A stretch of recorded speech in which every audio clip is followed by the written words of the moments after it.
The sun was a hammer overhead, pounding the red clay flatlands until the earth cracked open like dry bone. No clouds, no shade, no wind, just heat and silence thick enough to choke. Marisol Carter stumbled forward, boots dragging furrows. In the dust, the hem of her calico dress tattered and soaked with sweat. Her skin already burned raw, stung under the unforgiving sky.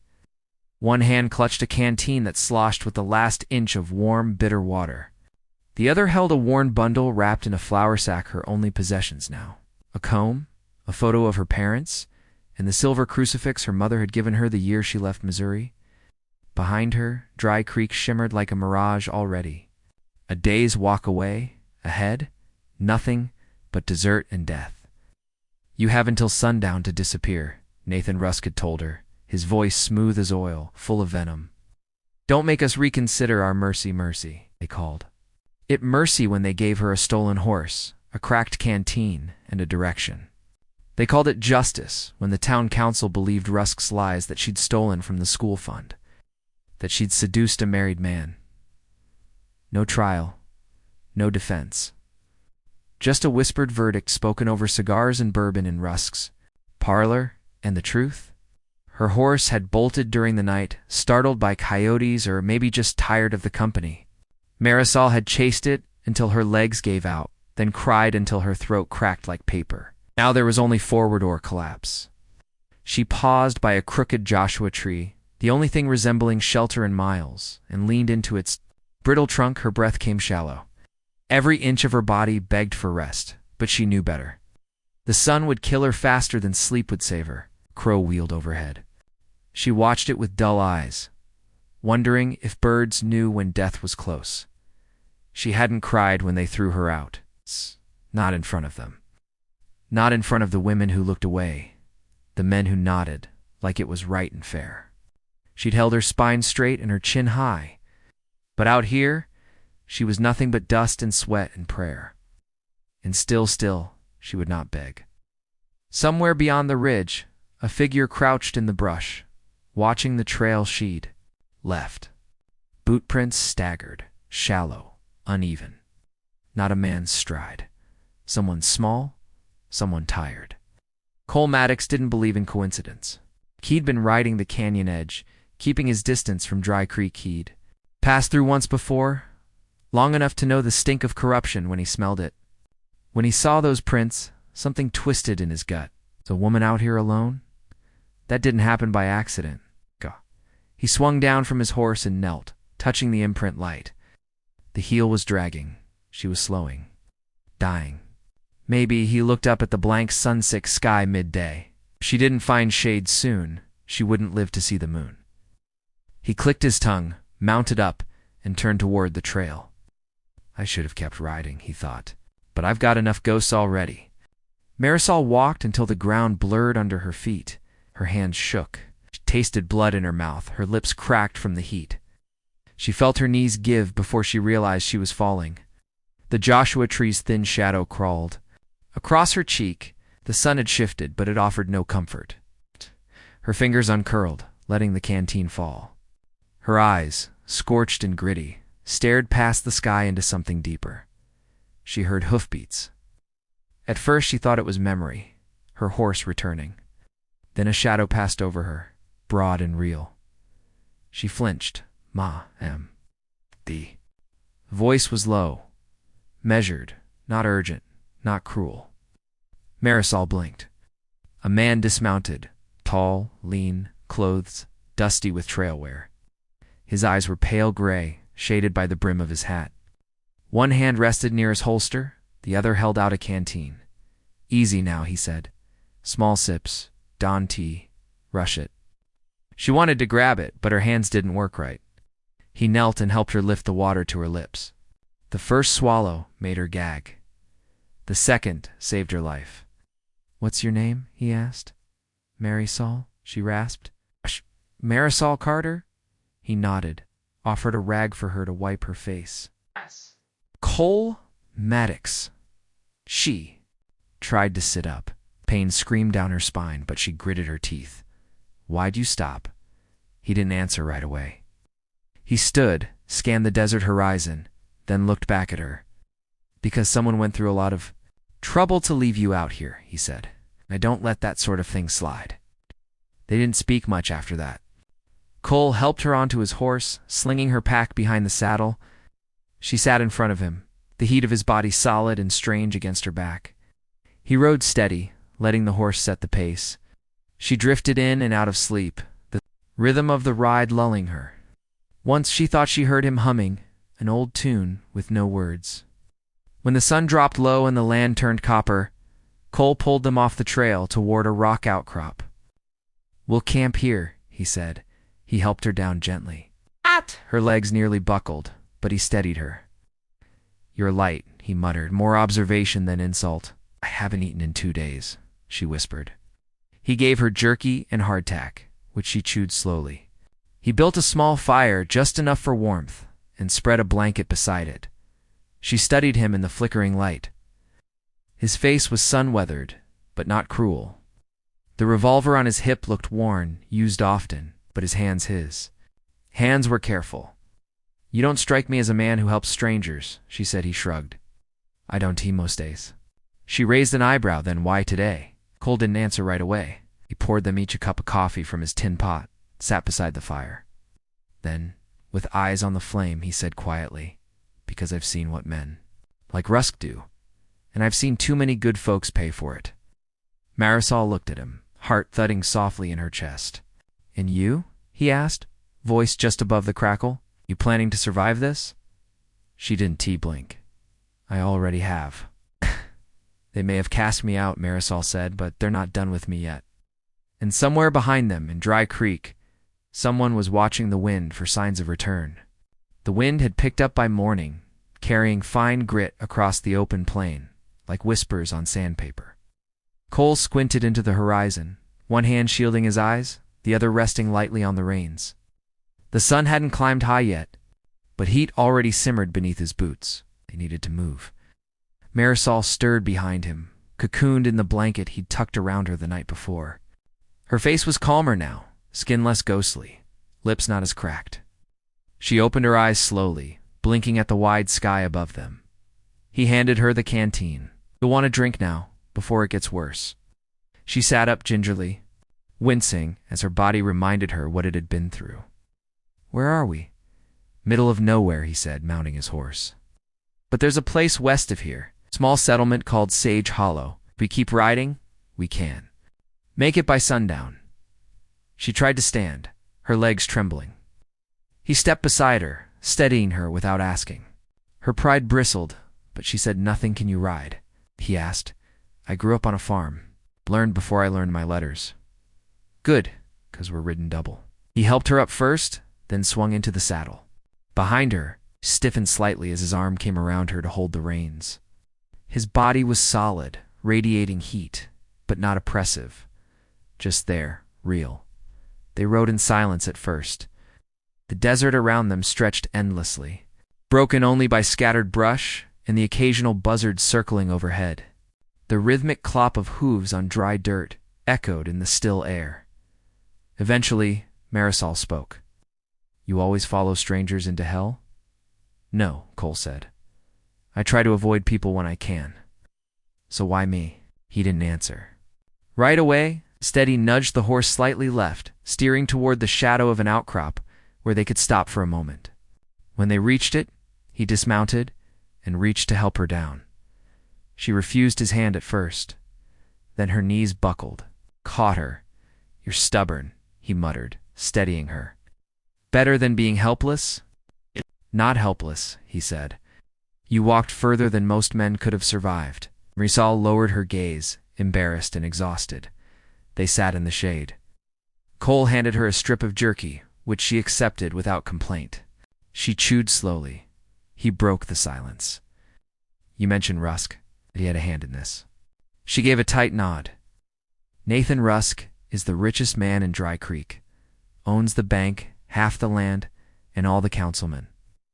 When I turned him down, he accused me of stealing from the school fund and having an affair with a married man. Said I was corrupting the children. The council didn't ask for proof. They just wanted the scandal gone." Cole's jaw tightened. and the rest of the town. They either didn't believe me, or they were too scared to stand up to him. Her voice faltered, then sharpened. But I'm not the kind of woman you bury in the sand and forget. He studied her face for a long moment. Then he nodded once. Good. They resumed their ride. The terrain began to shift subtlest. Scrubland replacing hardpan, a few more signs of life in the soil, a twisted mesquite tree, a half-rotted fence post, set of faded wagon. Ruts. Marisol leaned back just slightly, letting herself rest. You said the place is called Sage Hollow? Yeah, it is not much. It's a trading post, a saloon, some cabins, but it is quiet. There's folks there, don't ask many questions. That's all I want, she said. Some place where I'm not someone's problem. Cole glanced at her over her shoulder. You're not a problem, Marisol. You're the only person I've seen in a long time that still has fight left in him. They stopped twice more, once to water the horse from a shallow spring, once when the sun hit its peak. They sheltered under a rock ledge, Marisol resting her head against her knees. Cole cleaned his revolver with methodical calm. It wasn't a threat, just habit survival work. After a while, she broke the quiet. You been on the trail long? He nodded. Couple years, running from something, trying to outlive something, he said. There's a difference. She didn't T-press. She understood too well. As they neared the final stretch, the air cooled slightly. The land dipped, and in the distance, nestled in a shallow bend between hills, Sage Hollow came into view. It wasn't much, just as he'd said. A cluster of wooden buildings, smoke drifting lazily from chimneys, a few horses in a corral. But it looked real, safe, human. Marisol's breath caught. She hadn't realized how much she needed to see life again. They rode slowly down the main road. A couple of men on the saloon porch looked up but didn't call out. A woman hung laundry nearby and nodded politely. Cole dismounted and helped Marisol down. She looked around, swaying a little from the long ride. Come on, he said. I know someone. He led her to a wide building with a porch wrapped around both sides. A wooden sign read Mallory Boarding House. The door swung open before they could knock. Well, I'll be, said a woman with a no-nonsense bun and flour on her apron. Cole Maddox, you brought company? She needs a place, Cole said simply. June Mallory's eyes swept over Marisol. She didn't ask why she looked like she'd been dragged through the devil's kitchen, just stepped aside. Get her inside. I'll draw a bath and warm up the stew. Marisol blinked at the sudden hospitality. I don't have any money. June smiled. Don't mean you don't have value, sweetheart. Come on. Inside smelled like bread and soap, clean, alive. Marisol followed, her heart thudding. Cole lingered at the door. I should go see to my horse, he said. Marisol turned. You leaving? He hesitated, then gave her a slow look. I was. And then he tipped his hat and stepped outside. She watched him go, something sharp and strange twisting in her chest. Someone left her out here to die, and I ain't about to let them succeed. That line had rung in Cole's head the entire ride. But now, standing in the street, horse behind him, town in front of him, he wasn't sure what came next. Had planned to ride on? Damn it if she hadn't made him reconsider. The bathwater was hotter than Marisol expected. It stung her cracked skin and pulled a hiss through her teeth, but she didn't care. She sank lower into the tin tub, letting the heat pull the ache from her bones. Steam curled around the little room, carrying the scent of lavender soap and old wood. For the first time in days, maybe weeks, she felt something close to human again. June Mallory had worked like a whirlwind the moment they stepped inside, barking orders to her teenage son, Sam, to fetch hot water and extra linens, then pressing a bowl of stew into Marisol's hands before she could even sit down. There was no pity in June's voice, just firm practicality. You don't have to say a word, she'd said. You just eat, soak, and rest. Talking can wait, until your soul's caught up to your body, so Marisol did exactly that. She bathed. And when the water cooled and her fingers shriveled, she stepped out and wrapped herself in a faded cotton robe June had left folded on the chair. In the mirror above the wash basin, her reflection startled her hollow eyes. Sun reddened. Cheeks, hair limp and dark with dirt. But beneath the grime, there was still a spark, one that hadn't died in the desert. She sat by the window in her borrowed room, watching the late afternoon light stretch long across the hills. Cole Maddox hadn't returned. That she realized bothered her more than she wanted to admit. She didn't know him. Not really. But when he'd walked away, something cold had taken root in her chest. Was she foolish to expect anything else? He wasn't hers to miss. Across the street, Cole leaned against the stable wall, arms crossed, eyes on the porch of the boarding house. His horse was groomed, watered, and fed. He had no reason to linger, except he hadn't moved in almost an hour. Something about Mary Saul Carter got under his skin. Maybe it was how she held her chin high even when she was half dead. Maybe it was how she didn't beg not for water, not for help, not for forgiveness. She reminded him of a woman he'd known long ago, someone who'd stared down a lynch mob without blinking. Most people broke under pressure. Russell had just stiffened her spine. He hadn't meant to stay. It had never been the plan. But the plan hadn't accounted for her. Footsteps scuffed nearby, a voice low and even. "You're gonna stay long?" Cole turned to see a familiar face, Padre Esteban, the town's priest. The old man moved slow, but watched fast. He wasn't in a collar today, just worn clothes and a leather satchel slung over one shoulder. "Wasn't planning to," Cole said. Esteban didn't smile, just leaned on the post beside him. "But here you are, here I am." "You bring her in?" "Yeah." The Padre nodded slowly.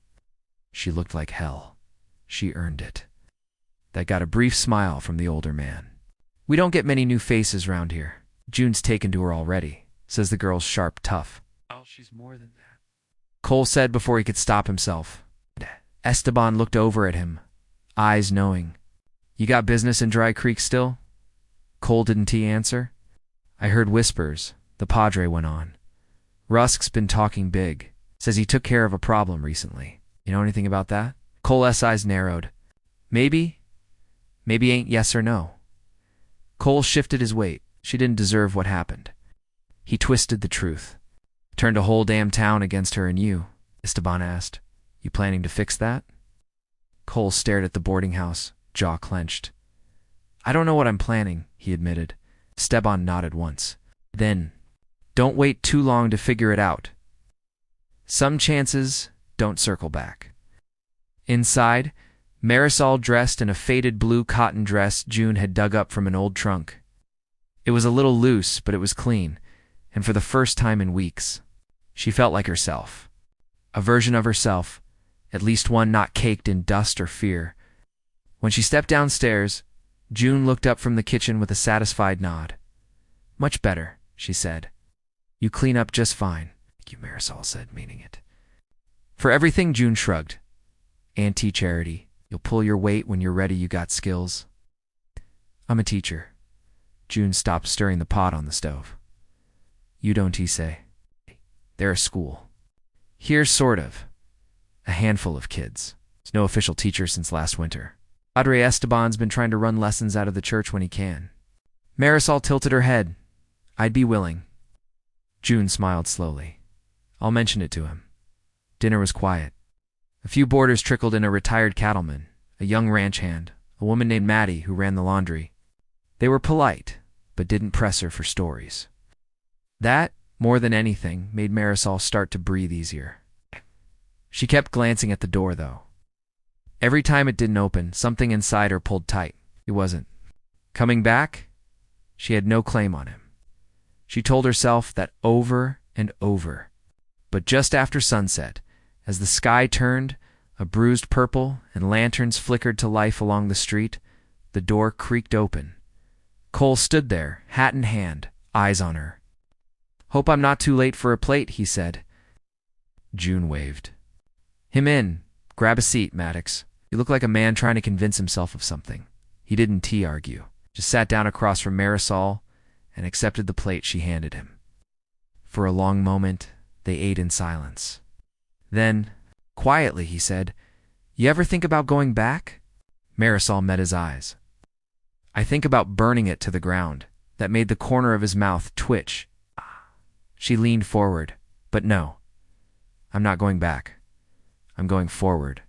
He nodded, his gaze steady.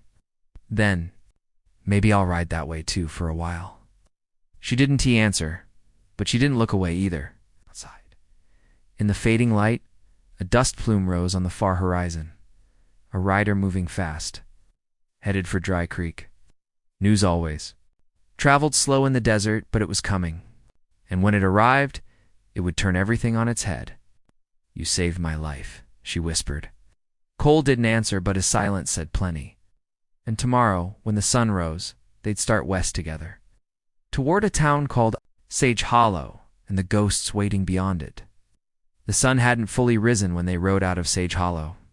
A thin fog hung low over the hills, muting the colors of the land, turning everything soft and gray. Cole kept the horse at a slow pace, careful not to jostle Marisol too much in the saddle. She sat in front of him again, same as before, but this time she was stronger, her spine straighter, her breathing steady. He could feel it in her every inch of her body coiled like a spring. She wasn't broken, but she was far from relaxed. They rode in silence for the first mile. The only sounds were the crunch of hooves on dry gravel and the occasional low murmur from a bird waking up in the brush. Finally, Marisol spoke. "You ever think about stopping?" Cole didn't answer right away. "You mean quitting the trail?" She nodded. "Laying roots? Staying in one place? Not looking over your shoulder?" He gave a low chuckle that didn't quite reach his eyes. "I think about it. Then I remember why I left the last place. What happened?" He hesitated, then said, "I shot a man who needed shooting. Turns out the law didn't agree. You regret it?" "No," he said, "but I regret what came after." Marisol didn't press. She just nodded like she understood. Maybe she did. People like them, people with histories and bruised reputations, they didn't get to regret much. They just survived and carried on. They passed a cluster of mesquite trees, twisted and bent from the wind. A few birds fluttered out as they passed, startled by the movement. Marisol leaned back slightly, just enough for her shoulder to brush against Cole's chest. "I never thanked you properly," she said. "You don't have to." "Do," she said more firmly. "You didn't have to stop when you saw those tracks. You didn't have to help me, I know. So why did you?" He was quiet again. The horse snorted, flicking its ears. "'Cause I saw myself in your trail," he said finally. "I know what it looks like when someone walks away from something they didn't deserve." They rode on. By midday, they'd made it past the low hills and into a stretch of open desert scrub. The sun was up now, hot and relentless. Cole found a patch of shade beneath a wide rock ledge and led the horse off the trail. Dismounted, stretching limbs stiff from the ride, Marisol walked a few paces, letting her legs loosen up, then sat on a flat stone and pulled out a biscuit June had packed for her. Cole tossed the reins over a low branch and joined her. They ate quietly for a few minutes. Then she asked, "What do you know about Sage Hollow?" "Nuff," he said. "Been through twice. Last time was quiet. People kept to themselves, no mayor, no bank. Just a couple of shopkeepers and a church that doubles as a school when it has someone to run it." Marisol chewed thoughtfully. "Think they'd let me try?" "You mean teach?" She nodded. "You'd be good at it," he said. Looked up, surprised by the certainty in his voice. "You don't know that? I've seen how you carry yourself," he said. "You've got the kind of spine kids remember." She smiled, just barely. "That a compliment?" "The only kind I give." They sat in the shade a little longer, both of them stealing occasional glances at the other when they thought it wouldn't be noticed. But it was, and neither of them minded. By late afternoon, the land had begun to change. Fewer rocks, more signs of life-low brush, green patches where rainwater might have passed weeks before. A broken fence line. The carcass of an old wagon, sun-bleached and half buried in sand, and just past a shallow ridge, they saw it. The faint wooden outlines of a town rising out of the Dusk Sage Hollow. It wasn't much to look at from a distance, just a row of squat buildings, a faded church steeple, and a couple of slow-moving figures tending to animals near a barn. But to Marisol, it looked like something sacred. "A chance," she inhaled slowly. "Feels like this could be the place." Cole didn't answer, but his silence wasn't dismissive. It was thoughtful, measured. As they neared the town, Marisol straightened her shoulders, brushing dust off the borrowed dress. Her hands still bore faint marks from the sun, but her eyes were clear now, determined. They stopped just outside the church. A man in his 60s with a sun-lined face stepped out of the doorway, wiping his hands on a rag. He wore sassetti. No collar, just a weathered coat and a wide-brimmed hat. "Cadre Esteban," Cole called out. The man looked up. A faint smile crossed his lips. "Back again, Maddox? I figured you've gotten tired of us." Cole dismounted, then turned to help Marisol down. "This is Marisol Carter," he said. "She's looking for a place to start over." Esteban nodded. "Well then, she's come to the wrong place." An hour later, Marisol was seated at a simple wooden table inside June Mallory's boarding house, a fresh room. Clean linens, another bowl of stew in front of her. The noise of quiet domestic life drifted through the wall's cutlery. Floorboards, the distant laugh of a child in the street. She looked out the window as the sky began to shift into that golden color that only came at the end of hard days. Cole was out front talking with Esteban. They stood like two men who had known each other too long to speak fast. Marisol watched him. She wasn't sure what it was yet, what this thing was between them. Not love, not yet, maybe not ever. But it was trust, or something close to it. Maybe enough to build from. She turned from the window and unpacked the few items she'd carried all the way from Dry Creek, the comb, the crucifix. And the photograph? The one thing she hadn't looked at since the desert. She stared at it now, at the faces of her parents. They looked proud, solid. She wondered if they would be ashamed of what had happened. No, not if. They knew the truth. And they would have told her this. When everything's been taken from you, what you build next is yours alone. Outside, Cole rubbed a hand along his horse's mane, not looking back at the window where he knew she stood.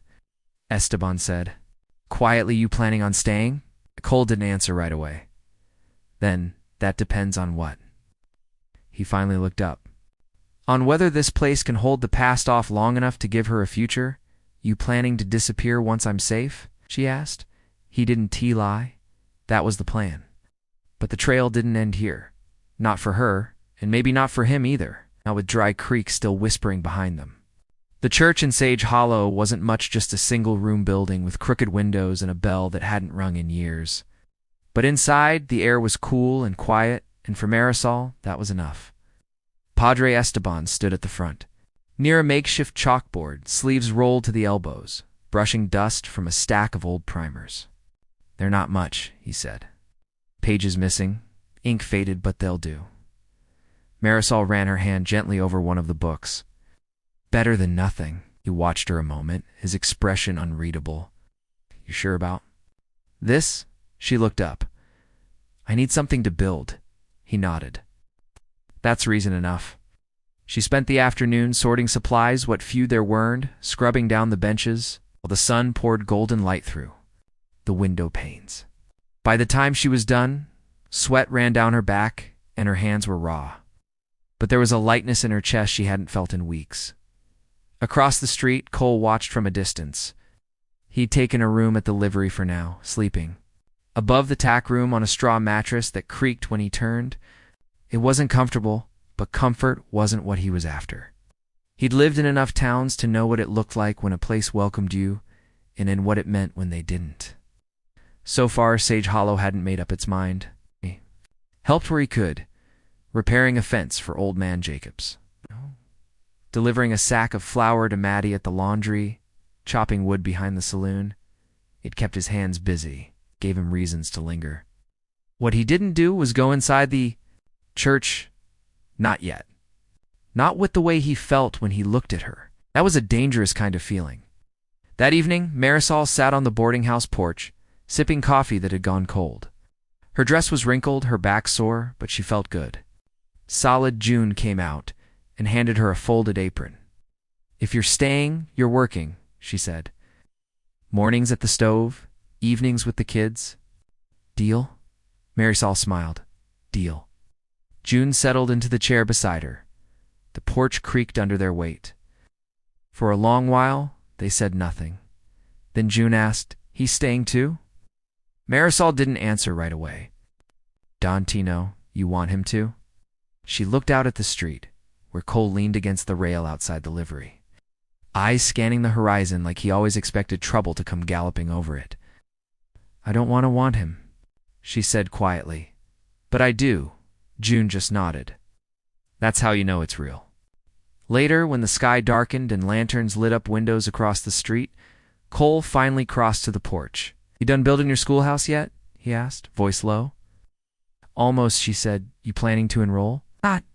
Unless you've got remedial classes for folks with a shaky past? She smiled, despite herself. I might, he sat beside her. Their knees nearly touched. The silence between them wasn't heavy anymore. It breathed. I talked to Esteban, he said. Rusk's been quiet lately. Marisol tensed. That one tea last. No, Cole agreed. But you're not alone anymore. She looked at him, really looked. You staying? He didn't blink. For now. She nodded slowly, heart thudding. That's enough. Over the next week, the rhythm of Sage Hollow settled around her like a worn shawl. Children began showing up in the morning, shy at first, then louder, brighter. She taught them their letters, how to sound out syllables, how to hold a pencil without crushing it like a hammer.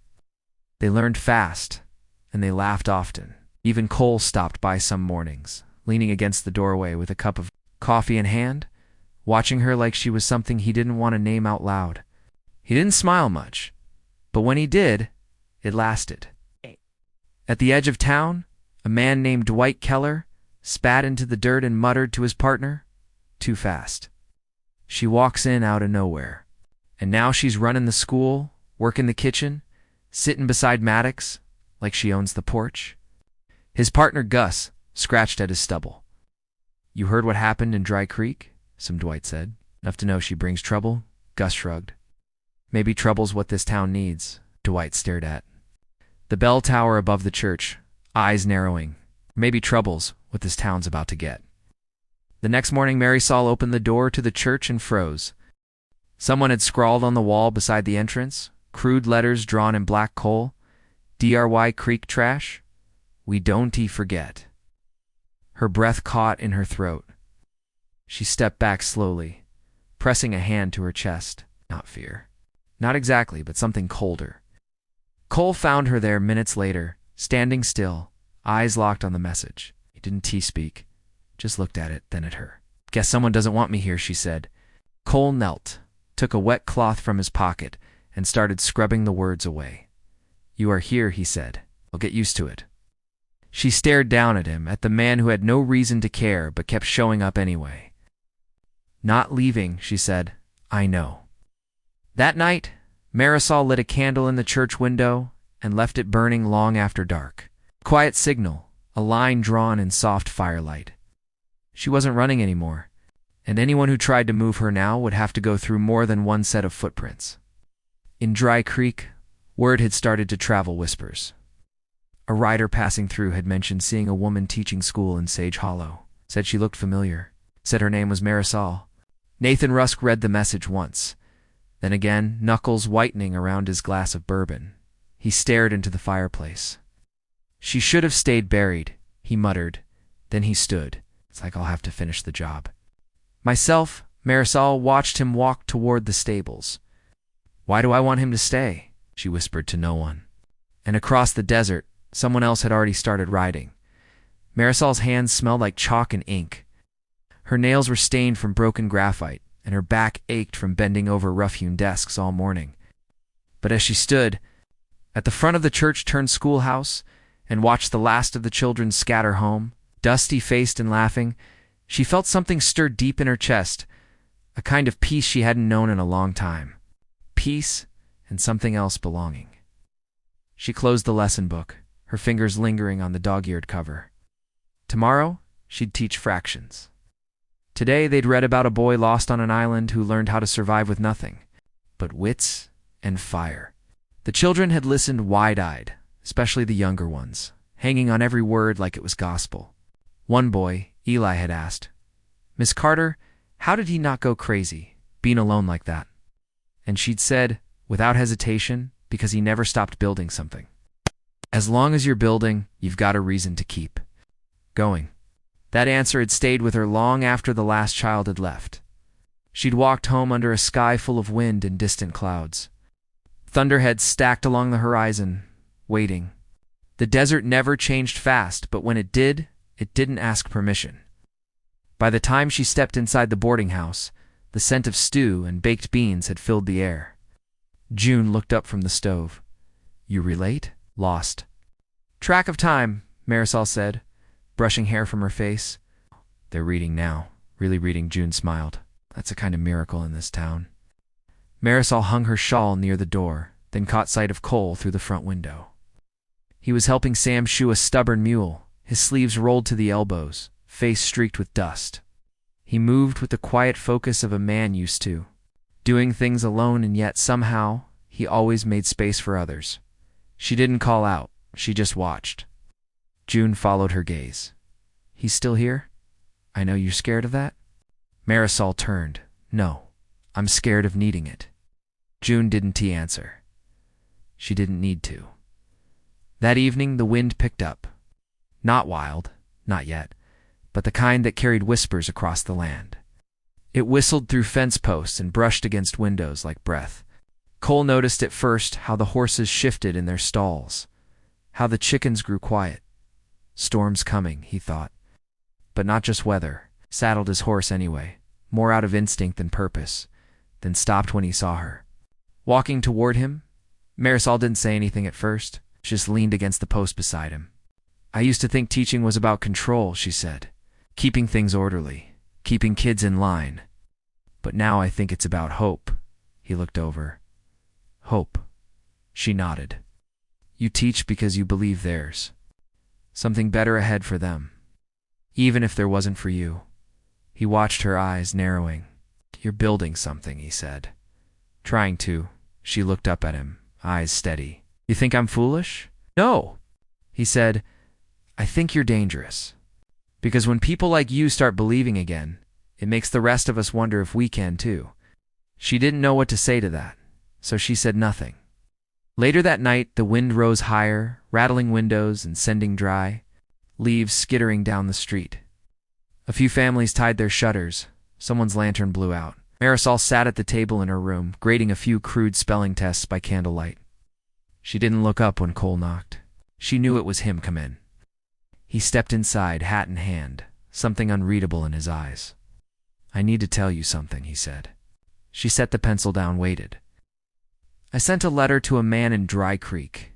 A lawyer, honest type, far as they go. Told him what happened to you. Told him Rusk forced you out." Her breath caught. "Why would you do that?"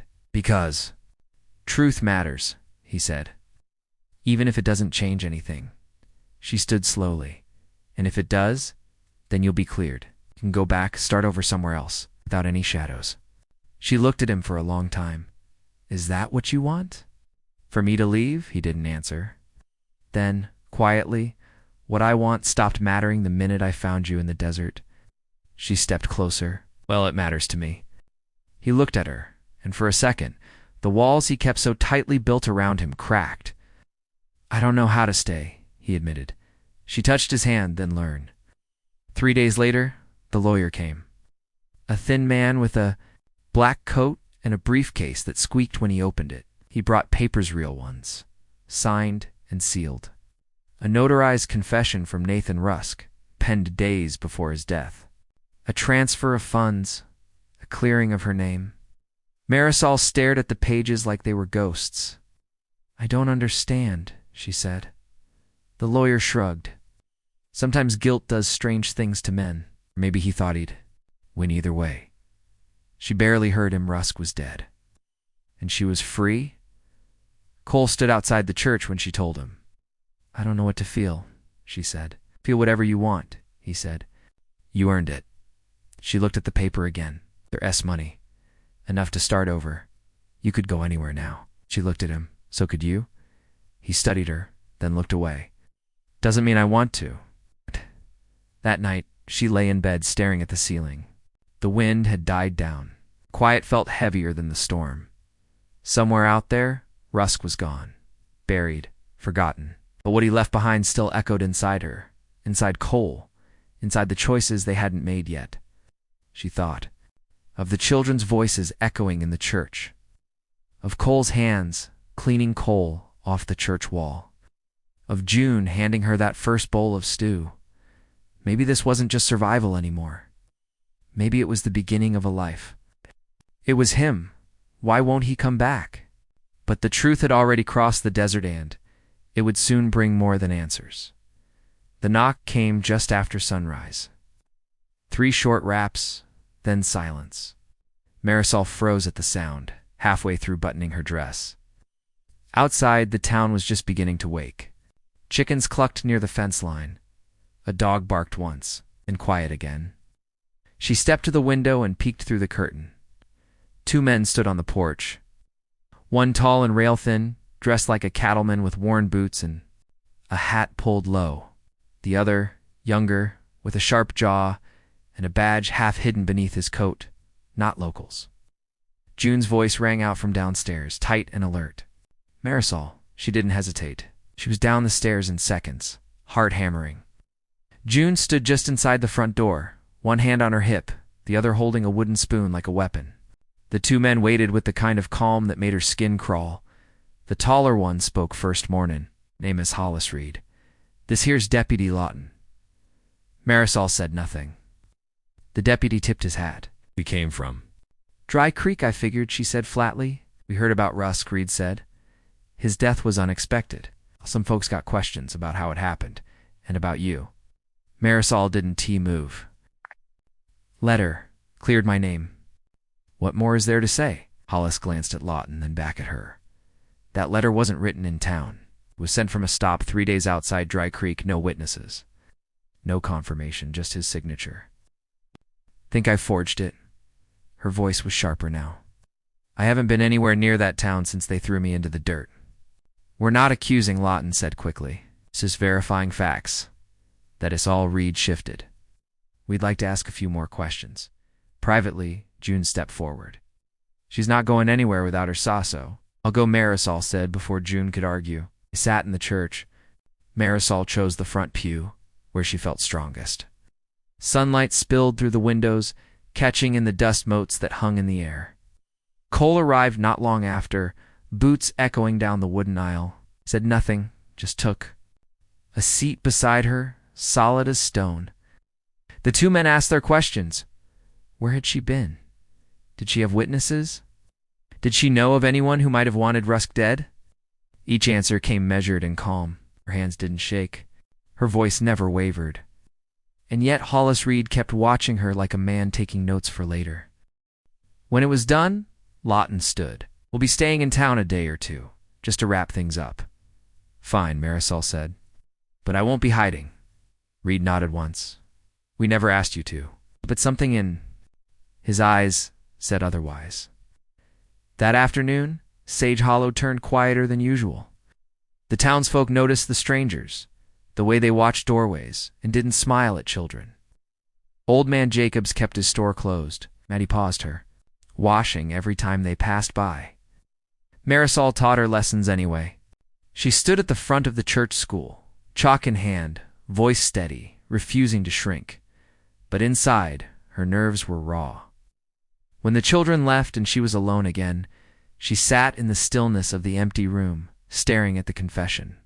Letter, she'd kept it close, folded tight in the cover of her lesson book. But now, it felt heavier. Like it had started something she wasn't finished with. Cole entered quietly, like always. He took one look at her face and knew. They're not just here to ask questions, she said. I know. They think I killed him. He sat beside her. Did you? She turned sharply. You think I did? I think, he said carefully, you had reason. But no, I don't think you did. She looked away. Wanted to see him fall. Wanted to see him afraid. Like he made me afraid. You're not the kind of person who needs blood to feel whole, Cole said. No, she whispered. But I'm the kind who won't run anymore. He nodded. Then neither will I. That night, thunder cracked in the distance. A dry storm rolled in from the east, dragging lightning across the sky like a whip. Cole sat on the edge of the porch, rifle across his lap. Came out and stood beside him, arms crossed against the wind. "They're watching me," she said. "They're watching us," he corrected. "They won't find anything." He glanced at her. Maybe they don't need to. Maybe just the idea of guilt is enough. That's how Rusk won before, she said bitterly. Not with proof, just with fear. Cole's grip on the rifle tightened. "We'll make sure this time's different." The next morning, the church door was ajar. Marisol knew she'd latched it the night before. She stepped inside slowly, eyes scanning every pew. Nothing broken. Nothing missing. Until she saw the confession letter. It lay open on the desk, unfolded, touched. Someone had read it and hadn't taken it. Her stomach turned. She turned to find Cole already behind her. "Not asking questions anymore," she said. "They're looking for ways to take me back. I won't let them." She looked at him, something rising behind her eyes. "I won't survive it twice, Cole." He stepped closer, lowering his voice. "Then we end it before they try." At the boarding house that night, Lawton sat at the dinner table with a piece of cornbread and a folded map beside his plate. He was studying routes distances. Reed leaned in the doorway, arms crossed, chewing a toothpick. "Not what they said she was," Lawton muttered. "No," Reed agreed. "But she knows something, and Maddox." Reed's eyes narrowed. "He is in this deep." "If they try to take you," Cole said, "they'll have to take me too." But even Cole didn't know who else was riding toward Sage Hollow and why they were bringing justice, with a badge and a price. The rider came at dusk. A swirl of dust rose behind him as he crossed the last stretch of cracked road into Sage Hollow, silhouetted against the dying sun like something torn from a lawman's nightmare. He rode with purpose, hat low, coat flapping, pistol tied, down tight against his thigh. June was the first to see him. She stood on the porch with a ladle in one hand, eyes narrowing as the figure approached. Her voice cut across the street. Cole, who was already stepping off the porch, of the livery when she called. He watched the rider slow near the edge of town, then guide his horse toward the saloon where he dismounted in one smooth motion. The man tied the reins loosely, scanned the buildings, then stepped through the swinging doors like he owned. Every board in the floor, Cole crossed the street, fast but quiet, his boots thudding in time with his thoughts. Inside, the saloon went still. Conversations faded. Cards were lowered. The newcomer ordered whiskey, took a slow sip, then turned just as Cole stepped inside. Their eyes locked. "Tanner," the man said, voice calm, low. Cole stared hard. "Marshal Briggs." Briggs didn't smile. He didn't need to. His presence filled the room like smoke from a brush fire, slow, choking, inevitable. "I thought you were dead," Cole said. "Almost was. 3 times over. But luck's a persistent bastard." "What brings you this far west?" Briggs sipped again, heard rumors. School teacher out of Dry Creek showing up clean in a town full of ghosts. A name cleared with a dead man's letter. A gunman riding close by. Cole's hands didn't move, not yet. Briggs continued. "I figured either someone got smart or someone got sloppy." "She's innocent," Cole said, steady. "I know," Briggs replied, setting his glass down. "That is the problem." Marisol was with Esteban when June burst into the church. "There's a man in town," she said breathlessly. "Not like the others. Name S. Briggs. Esteban's." Face changed, not with fear, just a deep knowing U.S. "Marshal," he said, "who's to work the territories east of here. Famous for going quiet right before something loud." Marisol stood. "He's here for me." "Maybe," June said, "or maybe he's here for Cole." When Marisol found Cole outside the saloon, his hands were on his belt, jaw locked. She stepped in front of him. "What did he say?" Cole didn't answer right away. "Then he knows everything. It's about Dry Creek. It's about the letter, about me, and it's not looking to hang anyone, not yet. But he's not walking away. Either," she swallowed. "So what do we do?" Cole looked at her, and for the first time, she saw real uncertainty in his eyes. "Wait," he said. "We wait and see what justice looks like in a town. Like this. Briggs didn't make trouble that night. He took a room upstairs in the saloon and ate his supper in silence. He read by lamplight, wrote in a small notebook, and didn't speak unless spoken to. But everyone knew it was a storm in waiting, and storms don't ride in for nothing. The next morning, Marisol found Briggs sitting alone in the church. Pews, she stepped carefully, as if approaching a man half asleep, but his eyes were sharp, tracking her before she spoke. "Marshall," she said. "Miss Carter," he replied. "Or is it still Miss?" "Still," he nodded once. "I didn't kill him," she said. "I believe you," he said. Without flinching, she blinked. "Then why are you here?" He closed his notebook. "Because the kind of man who gets away with what Rusk did doesn't usually stop until someone makes him." She lowered her voice. "He's dead." Briggs looked up. "I know," he said, "but someone helped that happen. And if it wasn't you, I need to know who." Marisol went still. "You think it was Cole?" "I think it might have been, maybe someone acting on his behalf. Doesn't matter to me if it was justice or revenge. I just need the truth. And what happens when you get it?" Briggs didn't answer right away. Then he said, "Then I decide what kind of lawman I still am." Back at the livery, Cole stared at his old saddlebag. Inside was the revolver he hadn't fired in months. The one he swore he'd only use again if someone truly needed saving or truly needed stopping. Briggs was fair. That was the danger. Couldn't outdraw fair. You could only tell the truth and take your chances. He strapped on the gun. That night, Sage Hollow was quieter than usual. The wind had shifted again. Even the children didn't play past dark. Briggs walked the main street slow, coat moving like shadow. He wasn't hunting. He was watching, measuring, waiting. Cole stood outside the church. When Briggs passed, he didn't look away. "You thinking of leaving?" Asked. "No," Cole replied. "You," Briggs smirked, "soon. Before or after you burn this town down?" Briggs stopped walking. "Depends what I find." Inside the church, Marisol lit a candle and sat with Esteban. Her hands were folded in her lap, her shoulders tense. "He's here for something more," she whispered. "It's not just justice. It's personal." Esteban nodded. "Maybe. But even personal justice can be righteous. It's rooted in truth." She looked at the flame. "I don't want Cole to pay for what Rusk did." Esteban's voice was calm. "And you need to find out who did." That night, someone knocked on Briggs' door twice. Softly, he opened it slow. "Hand near his holster?" No one was there. It's just a note pinned to the doorframe. Single sentence scrawled in tight ink. "Rusk's killer wasn't who you think." Briggs read it twice, then closed the door. He didn't sleep after.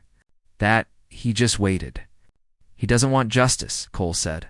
"Wants to know if I'm still capable of killing a man." And someone in Sage Hollow knew the answer better than either of them. The letter was a lie. That was the first thing Marisol realized when she laid the 2 pages side by side on the church desk the next morning, a copy of Rusk's confession and the version Briggs carried in his coat. Same words, same signature, but different handwriting, different pressure on the ink. Hers was firm, clean, almost too perfect. His was messier, more human. She felt her stomach drop. Briggs had shown it to her without saying a word. Just laid it down in front of her after a long night of pacing the boarding house parlor like a man winding a clock too tight. When she looked up at him, he asked quietly, "So, wrote the fake?" She hadn't answered, because she already knew. Cole was gone when she returned to the boarding house. His room empty, bed untouched. The rifle missing from its hook. She found him near the ridge outside town, where the hills met the hardpan. He was staring off into the open desert, like he could see something coming no one else could. "Why didn't you tell me?" she asked, voice quiet but not soft. "Didn't T turn? You already knew?" "No. I believed the letter. I believed it was real. It was real enough to save your life." She stepped closer.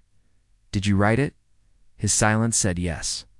Marisol felt something twist deep in her chest, not anger, not betrayal, something sadder, more fragile. "You forged a dead man's confession." "The truth, a voice," Cole said. Rusk deserved to be exposed. If he hadn't died, I would have delivered it to him myself. You think that makes it right? I think it makes it finished. She stared at him. But Briggs won't see it that way. He's not here for justice. He's here for facts. And right now, the facts point to you. Cole turned to face her finally. His eyes were hard, but not cold. If Briggs takes me, I won't fight. But I had to give you a chance. It's all I ever wanted. She shook her head. You gave me more than a chance, Cole. You gave me back my voice, my name. I just wish you didn't have to lose yours to do it. Briggs wasn't surprised when she came to him. Was seated in the saloon, drinking coffee and rereading the letter for the 10th time. You were right, Marisol said. He wrote it. Briggs didn't look up. Figured. Why haven't you arrested him? Briggs set the cup down. 'Cause I wanted to see what kind of man he was when you confronted him. She blinked. So this was a test? This was a reckoning. She stepped forward, voice rising. You're not a judge, no? He said. But I am the law, and the law's got blind spots. Sometimes you walk someone into the light just to see what they're made of. Marisol sat slowly across from him. So what are you going to do? Briggs studied her. He forged federal evidence. That's a jailable offense, but he didn't do it for gain. He didn't T-run, and most importantly, he paused. He was right. Rusk deserved worse than what he got. She watched his face. So, Briggs stood. So I give you both a choice. That afternoon, Briggs called a quiet meeting in the church. Just Marisol, Cole, Esteban, and June. No crowds, no show. He spoke like a man used. 2, giving orders but tired of hearing himself do it. I've wired the territorial judge, he said. Told him the letter was inconclusive, not fake, just unverifiable. Without Rusk alive to confirm or deny it, the case is cold. And Cole? Esteban asked. Briggs looked at him. Technically he walks. But I'm putting it on record that he left Dry Creek under suspicion. He won't get another free pass.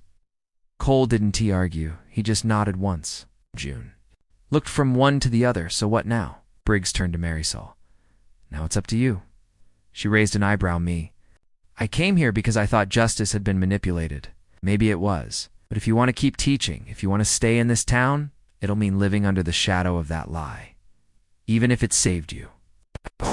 Stood slowly, then we don't lie. Not anymore. Briggs smiled faintly. Good answer. The days that followed moved slow. Word spread, as it always did, that the marshal had come and gone without bloodshed, that Cole Tanner was still walking Main Street, that Marisol Carter was still opening the schoolhouse every morning. The rumors swirled, but no one asked questions out loud, and yet a shift had begun. Children called her Miss Carter with more certainty. Maddie waved from across the street with a look that wasn't pity, but respect. Even Dwight Keller, who'd once scoffed at her presence, offered a tip of the hat when he passed her near the well. The lie hadn't poisoned her name. Had planted something else instead. Something like faith. One night, as a soft rain fell over Sage Hollow, Mary sat on the porch steps in silence, a blanket wrapped around their shoulders. She leaned her head gently against his arm. You could have left, she said. I still might, he replied. But there was no conviction in it, she smiled. Briggs was right, she said. The law isn't perfect. Cole agreed, but neither are we. She looked at him then, eyes steady. We don't need perfect, we just need true. Briggs rode out the next morning without saying goodbye, just left a note behind in the church. Truth has a weight, carry it with care. Briggs Esteban folded the paper, tucked it into his Bible, and lit a candle. Justice had passed through Sage Hollow like a storm that never quite broke, but left everything changed anyway. It wasn't the lie that saved me, Marisol whispered. It was the man who dared to speak it. And just beyond the ridgeline, another rider was coming with a face from the past that neither of them had reckoned with yet. The man came with a limp and a scar that cut through his beard like a dry riverbed. He rode a tired bay horse that bore more dust than muscle, and his saddle was tied together with rope instead of leather. He didn't ride like a drifter, but he didn't carry himself like law either. Somewhere in between. Like someone used to watching death walk toward him and not flinching when it did. He asked no one for directions. He didn't need to. He knew exactly where to go. Cole was in the back of the livery, tending to the new foal born the night before, when he heard the voice behind him. Well, I'll be damned. Cole Tanner, still pretending he's not a killer. Cole froze.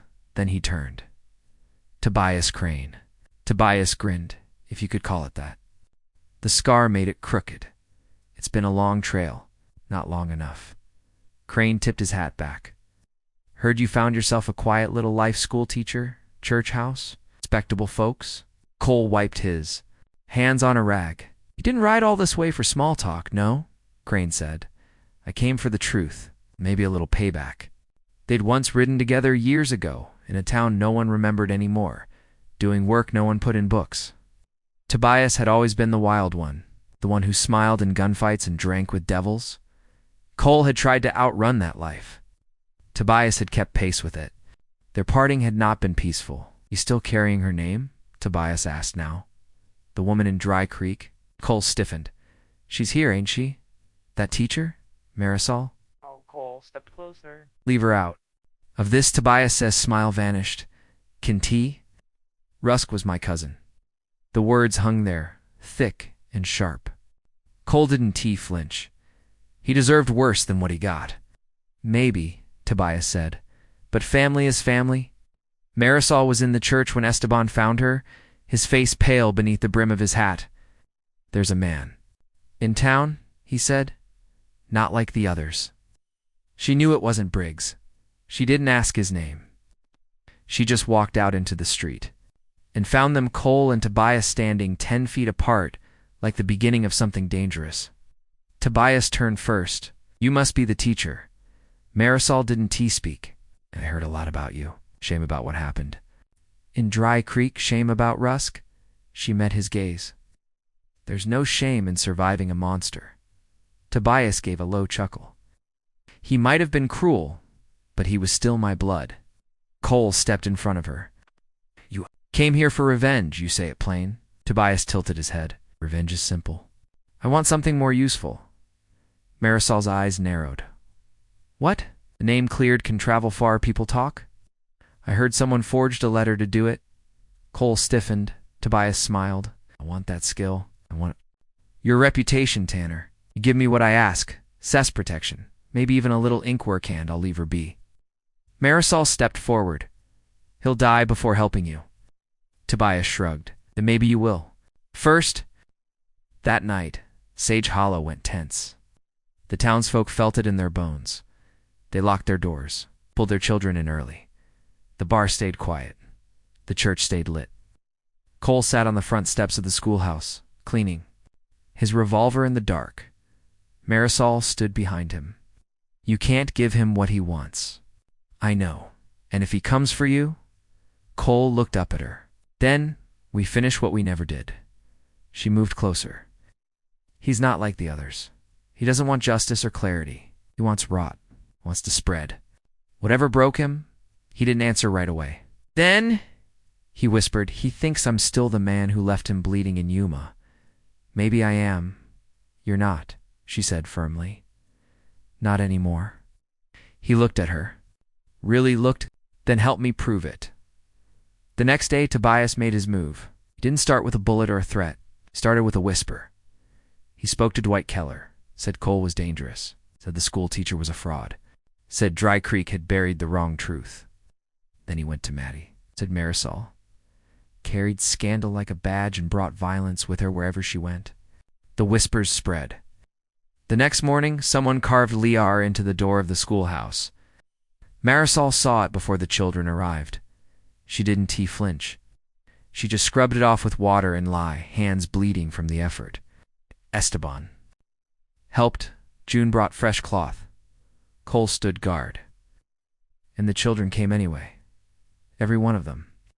That night, Marisol placed a folded note on Cole's nightstand. Let him come for me. He wants a reckoning. Give XLS. Him one.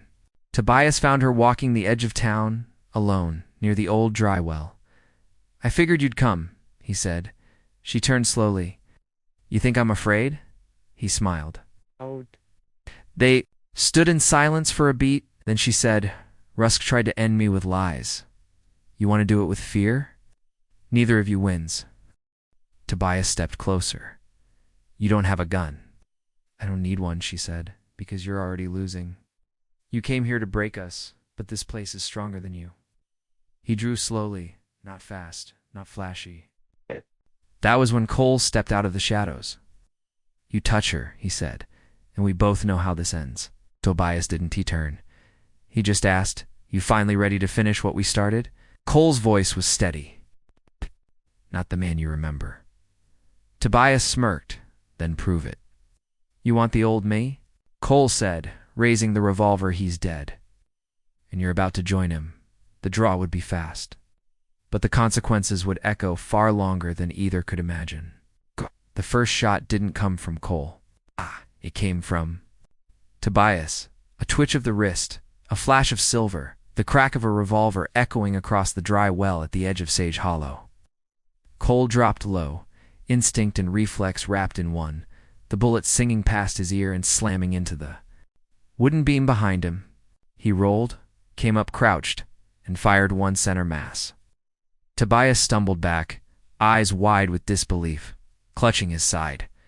Blood bloomed dark and fast beneath his coat, soaking into the dust. Marisol screamed his name not in fear, but in finality. The last echo of a past neither of them had chosen, but had been forced to survive. Tobias collapsed to his knees, then to his back. The revolver slipped from his fingers and skittered across the dirt. Cole moved slowly toward him, breathing hard, every muscle wound tight with memory. You were faster, Tobias rasped, a smirk flickering through the pain. I didn't want to be. Tobias coughed, blood at the corners of his mouth. You think this ends anything? Cole crouched beside him. It ends you. Tobias shook his head faintly. No, you'll still carry me. I'll ride behind your eyes every time you close them. I already do. Stared at each other for a long moment, to men who'd once bled beside one another and now bled apart. Then Tobias went still. Marisol reached Cole a second later, dropping beside him in the dirt. She touched his face, then his hands, checking for blood that wasn't his. I'm fine, he whispered. It's over, but she knew better. Nothing that deep ends clean. They buried Tobias near the ridge just outside the cedar line. No marker, no words. Just earth and silence. Cole dug the grave himself. Esteban said a prayer not for Tobias, but for those left behind. Marisol watched Cole the entire time. He didn't cry, he didn't speak, but something in him shifted, as if by putting Tobias into the ground. He'd finally laid a piece of himself there too. When it was done, Cole sat alone at the edge of town, staring out at the desert. Marisol found him there, just after sundown. You should go back, he said without turning. You shouldn't see me like this. This is you, she said. I'm not going anywhere. He finally looked at her. I tried to live quiet. I tried to be better, you are. I just killed a man, Marisol. No, she said. You ended what he brought with him. That is different. He shook his head. People don't see it that way. You don't get to be clean after blood. She knelt beside him, placed her hand over his. Then we don't chase clean. We chase honest. He blinked. How do you do that? After everything, she smiled softly. Because I believe in what we're building. Even when the foundation's cracked. The next day, June called a meeting in the church. Everyone came, even Dwight Keller. Esteban stood at the front and spoke first. This town's changed, he said, not because outsiders came, but because truth did, and we all saw what. Hate looks like when it's left to rot. It came wearing a gun and a grudge. No one said Tobias's name. Then June stepped forward.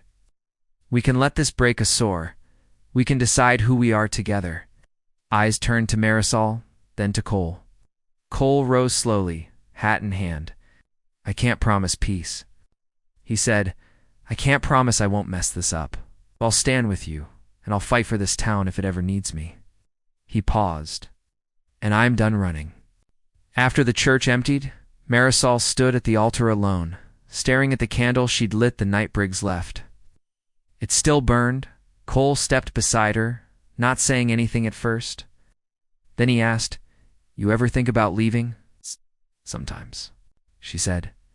But the place you survive in isn't always the place you build in.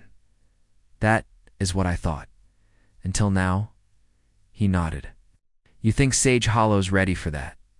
She smiled. I think we are, that night. As the stars hung heavy over the desert and the wind rustled soft through the junipers, Cole took Marisol's hand. Not like a promise, not like a farewell, but like a beginning. You can't bury the past, Cole said quietly, but maybe you can build something strong enough to stand on top of it. But even the strongest foundations must face the storms ahead, and theirs was already forming on the horizon. The rain came sudden, hard, and mean. It wasn't the kind of rain that kissed the earth. It punished it, flattened it, turned Sage Hollow's streets into rivers of red mud and runoff. The sky split open and roared down like it was cleansing something dark and old, and the town held its breath beneath the weight of it. Inside the church, the children sat wide-eyed and damp, their lessons forgotten as wind howled through the eaves. Marisol stood at the front, trying to steady her voice, but every crack of thunder threatened to drown her out.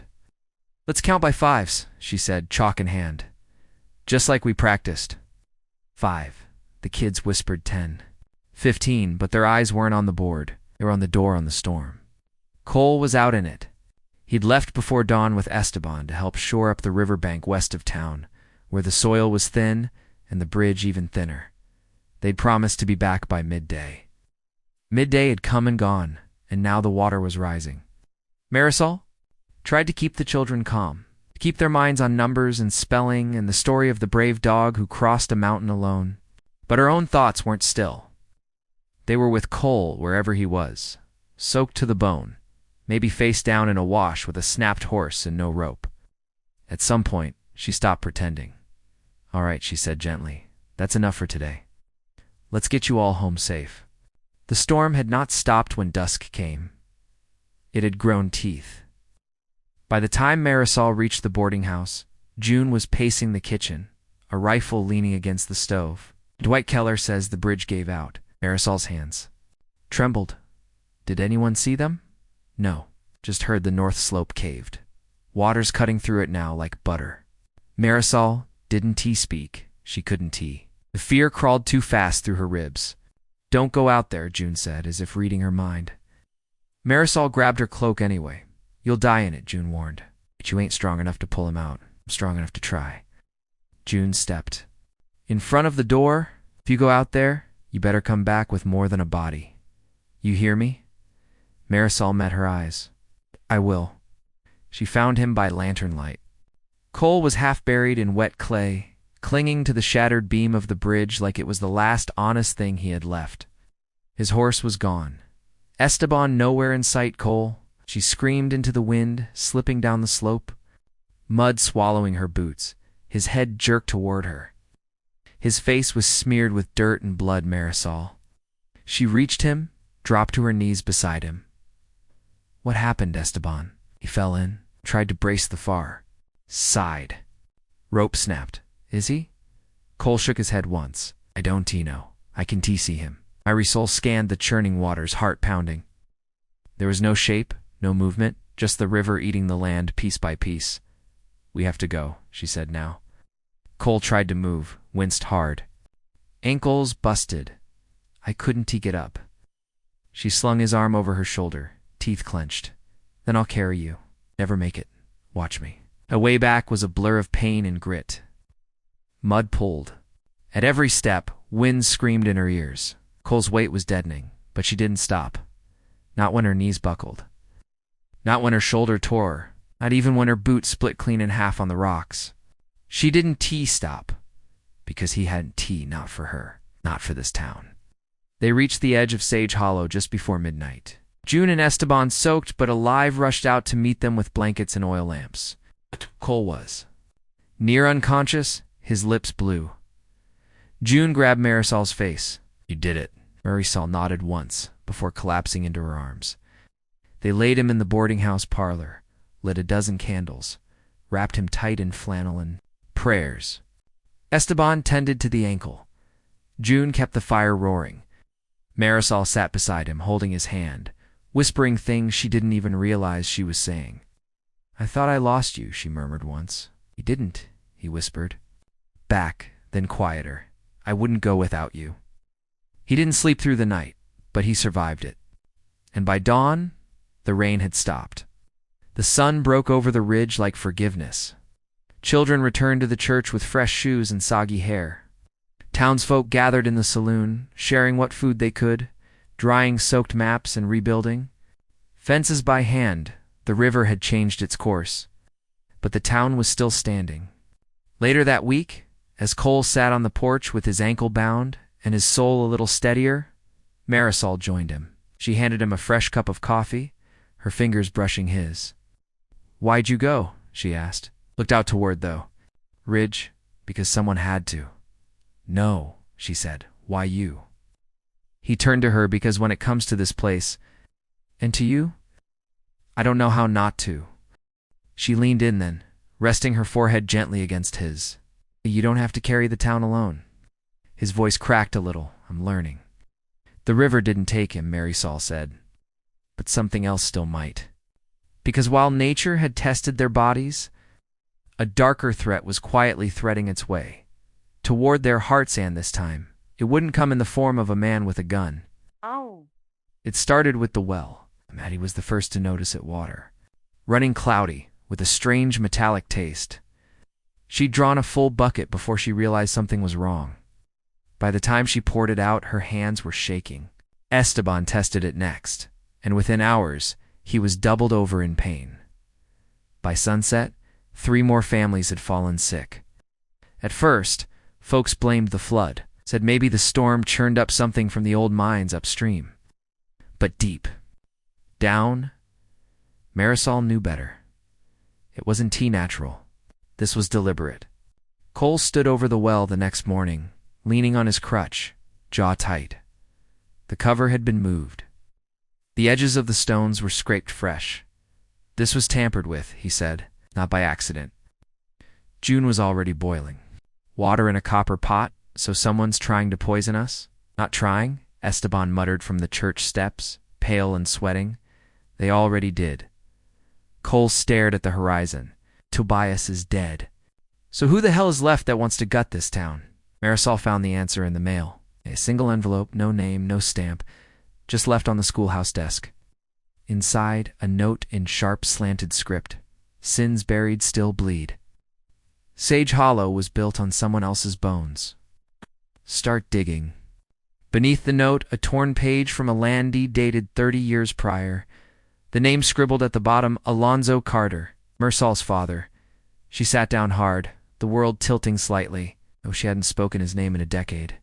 She brought the letter to Esteban. He took one look inside deeply, like someone who'd been waiting for this knock to come a long time. "You never told her," he said quietly. Marisol blinked. "Told me what?" Esteban motioned. Her to sit, Cole stood nearby, silent but alert. Esteban spoke slowly. "Your father didn't just die in a mining collapse.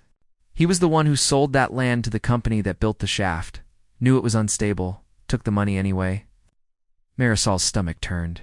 "That can't be true. You thought it would save your mother's life. He was sick, desperate times, but he lied on the reports. When the ground gave out, 13 men were buried alive. Why didn't anyone tell me? Because after he died, the town swore to never speak of it again. Folks needed to believe Sage Hollow was built on redemption, not ruin." She looked down at the note. "Someone still remembers." Cole crossed his arms. "And they're using it to tear this place down." Esteban nodded. "Or to make sure we remember what we were before we try to act like we've changed." That night, fear spread faster than the sickness. Whispers about the poisoned. Well, about curses. About ghosts that never rested. Children stayed inside. Doors were bolted. The saloon emptied early. Marisol stood in the church, staring at the old ledger Esteban had brought out from storage. Pages yellowed. With time, but there it was, her father's name. The false inspection, the payout, and 13 names listed under the deceased column. She ran her fingers over them slowly, familiar names, ancestors of the people she saw every day. No wonder they never spoke of it. Number wonder someone wanted it known now. Cole paced the porch, the rifle back on his shoulder, leg aching from the storm. He watched every shadow like it owed him something. Marisol joined him after midnight. "Whoever this is," she said. Softly, "they don't want money. Or revenge," Cole nodded. "They want collapse. Rot from the inside out." She exhaled slowly. "They're starting with the truth." He looked at her. "Can you live with what your father did?" She didn't answer right away. "Then I can live with knowing. I won't let it define me." He reached for her hand. "We tell the town everything." At dawn, the bell rang. Sage Hollow gathered in the church, packed and weary, sick faces in the back, children clutching their mothers. The tension of survival held in every breath. Marisol stood at the front with Esteban and Cole flanking her. "I have something to tell you," she began. Her voice shook. But she didn't stop. She told them about her father, about the land, about the collapse, the cover-up, the cost. No one interrupted. Even Dwight Keller sat still, arms crossed, jaw locked. When she finished, she looked around the room. "I can't change what he did. But I can stop it from poisoning what we're building. We face it together, or it eats us apart." Silence. Then June stood. "We were never clean," she said. "None of us. But we chose to be better." "I ain't going back to silence," others followed. Maddie, Esteban, even Dwight. "It's not forgiveness. Not yet." Unity. That afternoon, Cole and a few of the men sealed the poisoned well. Built a new draw at the east edge of town where the earth still ran clean. June cooked for the sick. Marisol gathered the children, taught them about the truth. Not just numbers and letters, but choices. Wait. The value of knowing the whole story, even when it hurt. And that night, when the lanterns burned low, a second letter arrived, pinned to the door of the church. Ow. Truth was the first nail. Let's see what you do with the rest. Underneath it, a map. A red X marked just behind the ridge. Cole stared at it for a long time. "Whoever this is," he said. "They're not finished." Marisol nodded. "Then neither are we." "If the past wants to dig up bones," Marisol said, "we'll be waiting with shovels and light. Because some ghosts don't haunt, they hunt." And the final reckoning was just one turn of the spade away. The sun rose sharp and gold, slicing through the early fog like a promise not yet broken. Cole stood at the edge of the ridge with Marisol at his side, map in hand, boots sunk deep in the wet clay. The red X marked a narrow stretch of ground between two twisted cedars. Nothing about it looked special. But the earth remembered. Esteban arrived with a shovel. Behind him came June and Maddie, and then others quiet but resolute. Townsfolk who'd once looked the other way now stood shoulder to shoulder. No one spoke of revenge or retribution. They came for the same reason they'd shown up to fix the broken well or mend storm-torn fences, to uncover what needed to be seen. The digging began slow. Earth moved grudgingly, thick with years of silence. The first thing they hit was wood, rotten, splintered. A crate or a box, maybe buried long ago. Cole knelt, brushed it clean. Inside, wrapped in oilskin, were papers, ledger pages, contracts, mining maps, names, transactions. Bribes, every one tied back to the collapse, to the land deal, to Alonzo Carter, and more. A confession, not forged, not whispered, real. Signed by the mine foreman, long thought dead. Dated 2 weeks after the collapse, never mailed. Marisol held the paper with steady hands. Her father's name was in it, but so was the company's, town leaders at the time. The men who profited. Her father hadn't acted alone. He hadn't been the only one who chose silence. The town had chosen it, too. It was all here. Truth, too. Heavy to hold, yet somehow lighter in the open. "They wanted us to see it," she whispered. Cole nodded. "And they wanted to see what we'd do after." They brought the documents to the church, pinned them to the walls for all to read. No ceremony, no shame. Just truth. Some wept, some cursed, some left, but no one denied it. And in that reckoning, something shifted. It's not like thunder. More like the soft breaking of ice before spring. That evening, Marisol stood at the front of the schoolhouse. The children were gone for the day, but she remained writing names on the chalkboard. Not just those from the past, but those who chose to stay, to change, to build. Cole entered quietly. They're talking about rebuilding the bridge, he said. Dwight even offered lumber. Marisol smirked. He'll expect a statue in return. Told him I'd carve one out of mule dung. She turned to him. We did it, Cole. No, he said. You did. I just held the rope.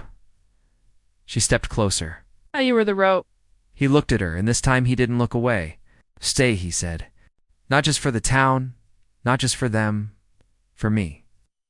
Marisol smiled, soft and sure. I was never leaving. Later, they walked the town together, hand in hand. People waved from porches. Lanterns glowed warm in windows. Laughter drifted out of the saloon. The ghosts were still here, but they were quiet now.